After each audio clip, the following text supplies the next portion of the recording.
So I intended to start off this video as just a review of Hitman Blood Money Redemption, which is now available for Android and iOS, and it is a Hitman game, perfectly ported, well, we'll talk about that in a second, with full keyboard and mouse controls, which is rather exciting.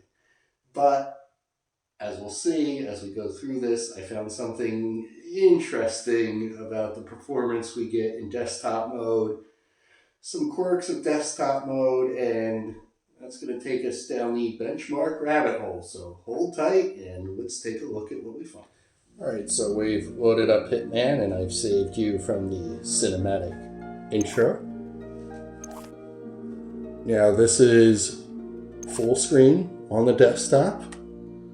We will look at options. Now I'm going to set the graphics here to high quality just so we can get a look at that.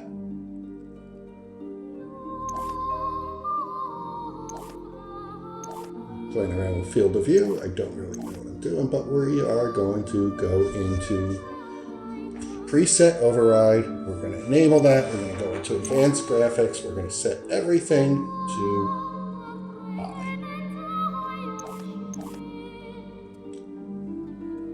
And we're going to set this to graphics. And as you can see, there were different modes in there, like Performance Plus, Graphics, Battery Saver and Battery Saver Plus graphics. But we're going to set it to graphics. We're going to see how it looks. Okay, so let's jump in.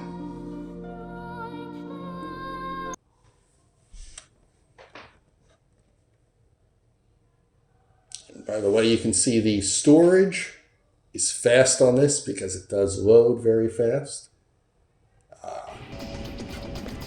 And what we here have now is laggy and unplayable. This is not great. I'm not sure if this is really coming through on the video, but we are getting some stuttering. It is very, very, very slow. So we are going to, in a second, just go in and try to change the settings back to performance to see if that makes a difference. But again, look at that, look at the seesaw going up and down. It's very stuttery. Look at the lights in the background, the flickering. It's not very smooth. So we're going to go back in here. We're just going to set it back to performance.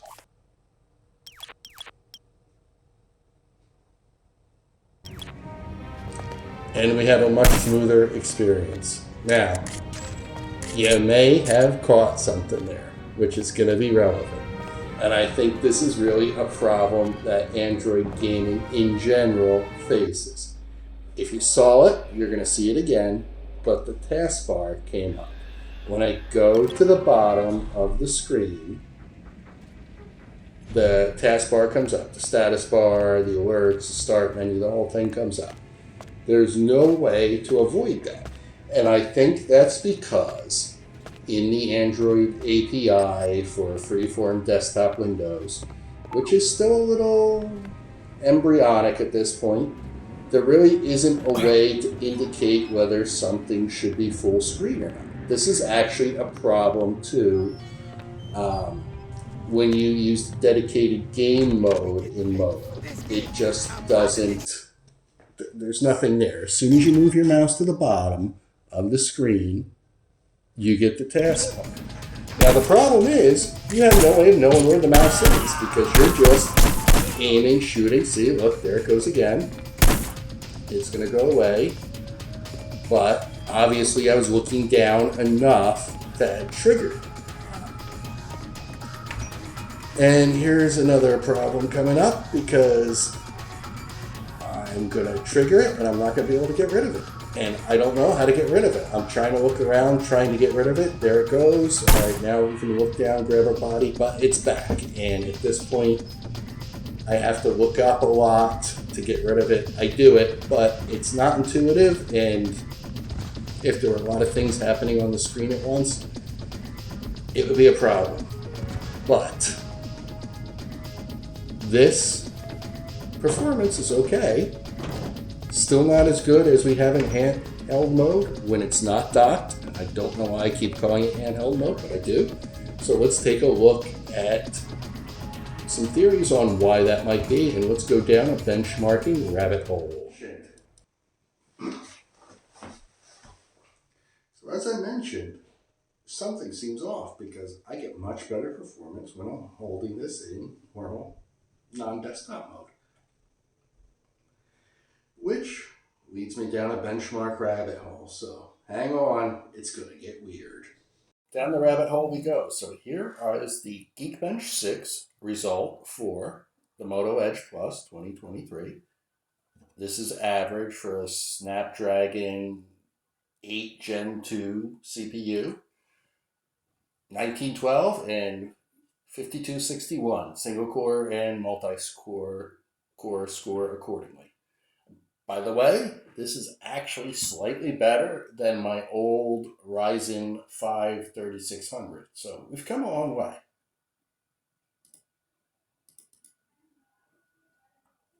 And here's the dock results, which are good. Our single core score is almost, actually, it is about half of the single core score when it's not docked. The multi-core score does fare a little bit better.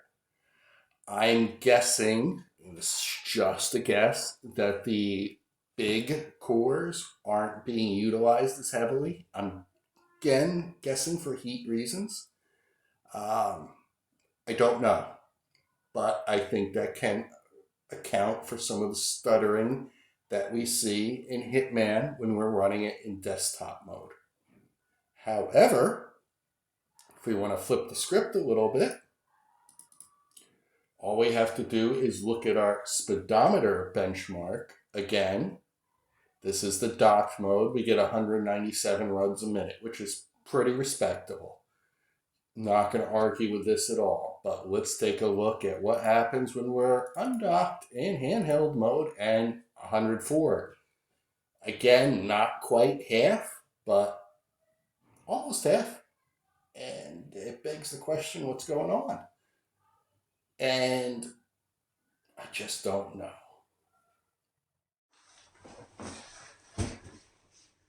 So, in conclusion, I got no conclusion. I don't know what's going on. It's weird, isn't it? You can see that the Geekbench scores, when it's not in desktop mode, are certainly much higher than when it's in desktop mode.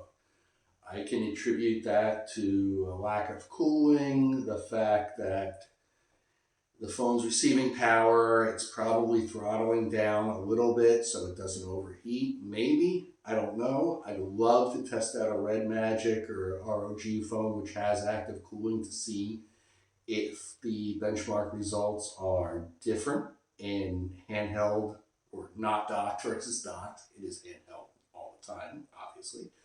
But I just don't know. But then when you look at the speedometer benchmarks, why is desktop so much faster than non-desktop? It's weird. I can only speculate that something's going on with speedometer that makes it more responsive in a desktop mode, but just a guess. I don't know. I could go further down the rabbit hole with more tests in terms of different browsers, both in non-docked and docked mode, to see if that makes a difference. I just don't know.